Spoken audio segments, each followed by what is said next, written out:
America is an uncharted territory.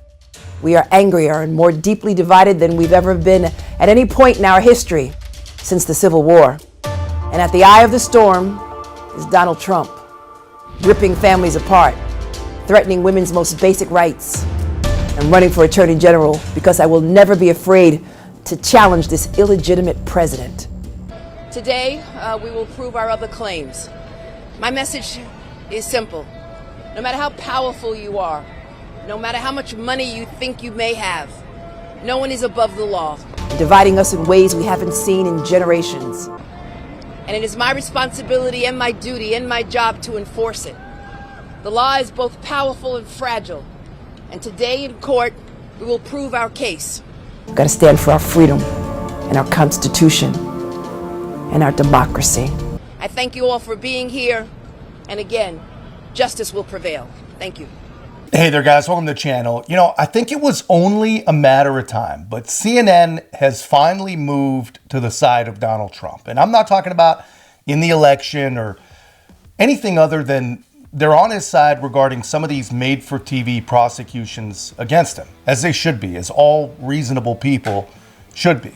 And I'll show you exactly what I'm talking about in a moment, guys. But first, make sure to like, comment, subscribe. Most importantly, share the channel, share the videos. You know, this is going to be a very, very important year for conservative voices, and it all starts with you guys. The more you engage, the more people we're going to reach. So here's where we're at. Ellie Haniek over at CNN is, again, you guys have seen me talk about Ellie before, but he is, again, coming with some absolute truth. Now, obviously, I'm sure that Haniek is no Trump fan. I'm sure he has never and probably will never, ever vote for Donald Trump, which, honestly, to me, makes his willingness to approach things just focused on the law and not some mindless propaganda or, you know, guided by being a propagandist, makes it all the more impressive, right? And with the law in mind, he's essentially come to the very, very same conclusion as the rest of the thinking world. Letitia James' case is based on political motivation. Interesting. The very first thing in the closing argument was to make the claim this is all political.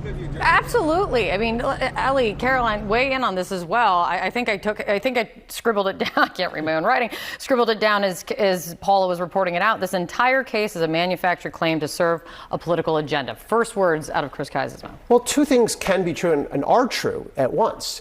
Yes, Donald Trump inflated the value of his assets by a lot. I think that's been established by this case. There's a separate question whether anyone was actually harmed because the banks made the loans, they knew what they were doing, they got paid back. But it is a fact that Letitia James, as Paula Reed said, Letitia James campaigned for Attorney General in 2018 specifically on a promise of vote for me and I'll get Donald Trump. That's not something she said once. She said it dozens of times. She said it in writing. She fundraised off it. And she wasn't even specific. She didn't say, I'll get him for inflating his assets. At one point, she said he could be indicted for money laundering. At one point, she said, the day after she was elected, she said, and I quote, "We're definitely going to sue his ass. He'll know my name." And when you make statements like that, how can you say there's no political angle to this? You can maybe say the facts are there, but it's also political. That's Letitia James's own doing. So what if two things, Counselor, if we move forward, that these two things are true at the same time, what does it mean? What does it mean to all of this? Right. That's what's so hard about Trump in all of these cases. The question is, you know, we hear this phrase often repeated, no one is above the law. But the question is he being unfairly treated on both sides, right? Whether he's being over-prosecuted to some extent because of who he is, or given unfair treatment and under-prosecuted, as it were. And so it makes it very difficult. I mean, of course, we've got a lot of different prosecutors. I agree. It's not a good look for Tish James to be, you know, speaking on the courtroom steps. It only adds to this argument that Trump is making that it is political. It tends to look political. But then you have to think about the actual facts of the case. And as Ellie said, I mean, you know, square footage doesn't lie, right? You can't, some of these things are just on paper. It's a paper case to some extent, and the facts don't lie. He, you know, inflated and deflated the value of his assets, obviously. But the question is, if it weren't him, would this have been prosecuted? And we may never know that answer. Right. The judge has already found him liable for persistent and repeated fraud. The scope of the damages is part of what is at stake, but also, again, the political reality that that this is a campaign event for Donald Trump at the very same time.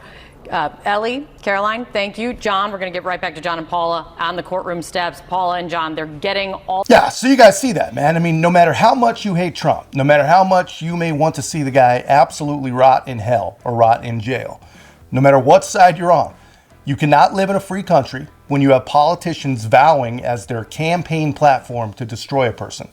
And then you elect them, and then you allow them to go and do it. We do not select a defendant and then go dig and dig and dig until we find a crime.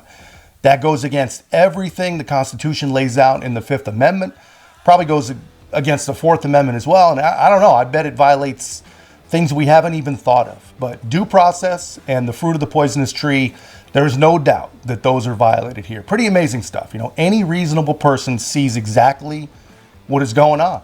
And every unreasonable, tribalist, liberal troll, they applaud it. There are people applauding this. The Vote Blue, no matter who crew, they've over time transitioned from the ACLU party of civil rights and freedom to the party that is now all about the ends justify the means. Scary, scary times, and I don't know where it ends, man. We'll see where it ends. Let me know in the comments where you guys think it ends. You know, how do we beat them? I don't know. That's just my take, guys. Let me know your thoughts in the comments. And if you haven't already, make sure to like, comment, subscribe. Most importantly, share the channel. I'll see you in the next one.